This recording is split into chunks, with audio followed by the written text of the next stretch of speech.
І сталася, калі Ісус у суботу ўвайшоў у дом аднаго з начальнікаў фарысейскіх паесці хлеба, яны сачылі за ім.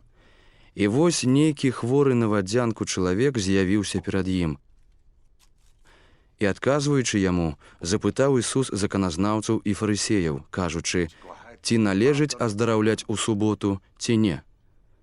Але яны маўчалі. Тады ён, дакрануўшыся, аздаравіў яго і адпусціў.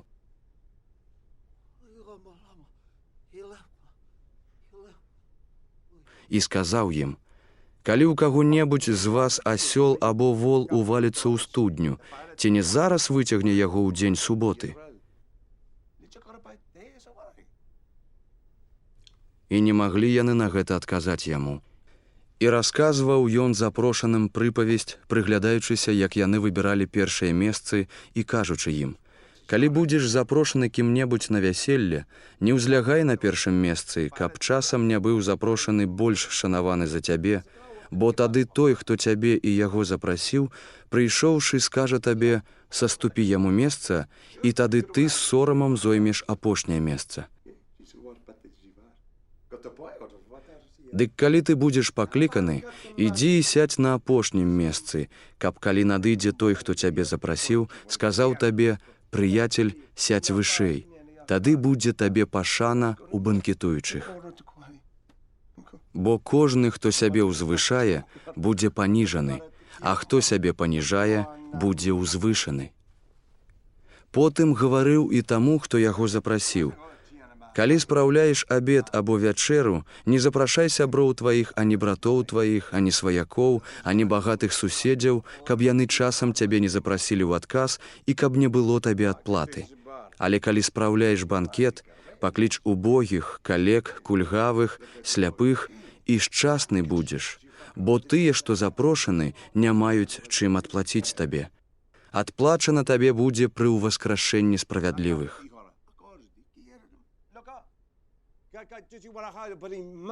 І калі пачуў гэта, адзін з гасцей сказаў яму, «Шчасны той, хто будзе есці хлеб у валадарстве Божым». Ён жа сказаў яму, «Адзін чалавек справіў вялікую вячэру і паклікаў многа гасцей. І паслаў свайго слугу ў пару вячэры сказаць запрошаным, «Прыходзьце, бо ўжо прыгатавана». І пачалі ўсе адразу прасіць прабачэння. Першы сказаў яму, «Купіў я поле і маю патрэбу пайсці і агледзець яго. Прашу цябе, прабач мне». А другі сказаў, «Купіў я 5 пар валоў і іду іх праверыць. Прашу цябе, прабач мне». А трэці сказаў, «Я ажаніўся і дзеля таго не магу прыйсці». І, вярнуўшыся, слуга расказаў гэта гаспадару свайму. Тады ўгнеўлены гаспадар дома сказаў слузе свайму, «Ідзі хутчэй на вуліцы і завулкі горада і прывядзі сюды убогіх, і калек, і кульгавых, і сляпых». І гаворыць слуга, «Гаспадару, усё зроблена, як загадаў ты, але яшчэ ёсць месца».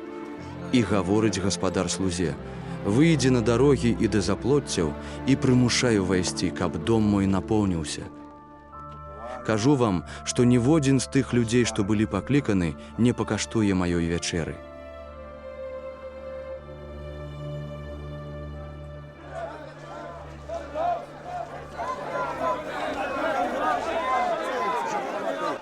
І хадзілі за ім вялікія натоўпы, і, павярнуўшыся да іх, ён сказаў, «Калі хто прыходзіць да мяне і не мае ў нянавісці бацьку свайго і маці, і жонку, і дзяцей, і братоў, і сясцёр, а прытым і душу сваю, не можа быць вучнем маім.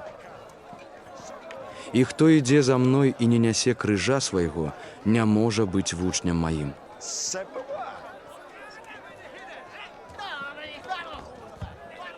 Бо хто з вас, жадаючы збудаваць вежу, не сядзе перш і не палічыць патрэбных выдаткаў, ці мае чым яе дакончыць.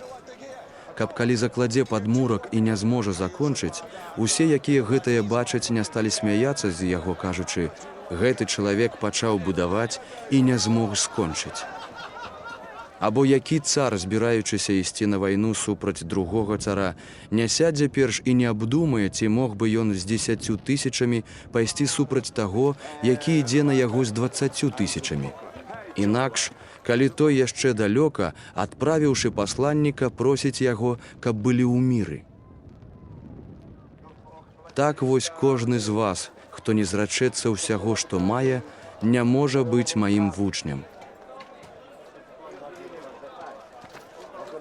Соль добрая, але калі яна страціць сілу, чым яе пасаліць? Непрыдатная яна ані ў зямлю, ані ў гной, але вон яе выкінуць. Хто мае вушы слухаць, няхай слухае.